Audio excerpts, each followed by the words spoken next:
This is a piano tutorial for Scarborough Fair, this time as a piano accompanist. So as a piano accompanist, you don't need to play the melody in your right hand. You're going to play a chord in your right hand instead and sing on top of that. So I'll show you the chords here.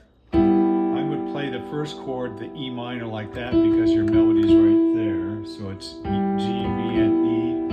Are you gone to Scarborough? There's a D chord there, A, D, F sharp, Scarborough Fair, back to E minor, and then a G chord there, G, B, D, parsley, sage, rose, E minor, I could move it up a little bit there, B, E, and G. Sage, rose,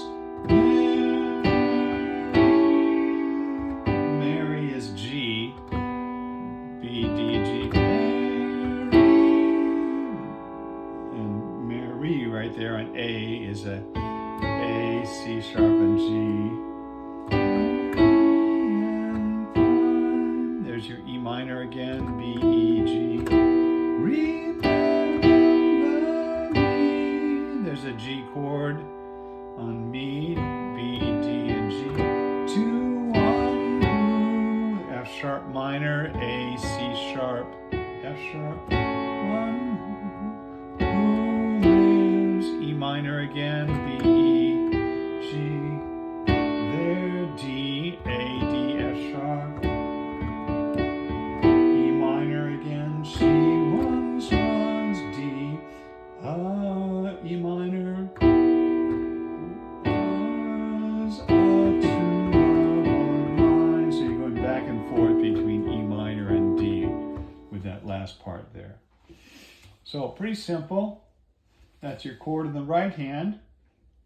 And then all you have to do is add your root note down low as a bass note, which is the note the chord's named for. So when I'm playing my E minor chord here, I'm playing that E note down low. Are you going to Scarborough? When I go to that D chord, I got a D note down low. When I go to G, I got a G note down low. Very simple. So work on it hands alone. This is what it sounds like when you're all through.